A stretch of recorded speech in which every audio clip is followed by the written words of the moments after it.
नाशिकमधील TCS प्रकरणातील आरोपी निदा खानला आज कोणताही दिलासा मिळाला नाही। निदा खानच्या अटकपूर्व जामीन अर्जावर आता 27 एप्रिलला सुनावणी होणार आहे। 25 मार्चपासून नाशिक पोलीस तिचा शोध घेत असतानाच 2 दिवसांपूर्वी निदाच्या वकिलांकडून नाशिक रोड न्यायालयात निदाच्या अंतरिम अटकपूर्व जामिनाचा अर्ज दाखल करण्यात आला होता।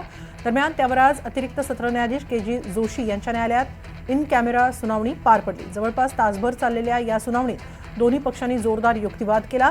अखेर न्यायाधीशांनी 27 एप्रिलला या अर्जावर पुढची सुनावणी ठेवली आहे।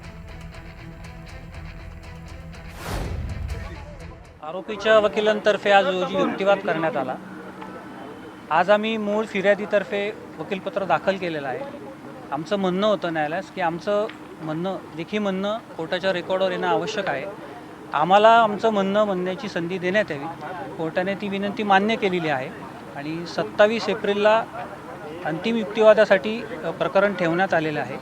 त्याच्यात तपासी अधिकारी आणि मूळ फिर्यादी यांच्यातर्फे आम्ही मूळ फिर्यादीतर्फे जे वकीलपत्र दाखल केलेलं आहे त्यामध्ये आमचं लेखी म्हणणं मांडण्यासाठी जी जबाब मुदतीची विनंती केली होती ती मेहरबान कोर्टाने मान्य केली आहे।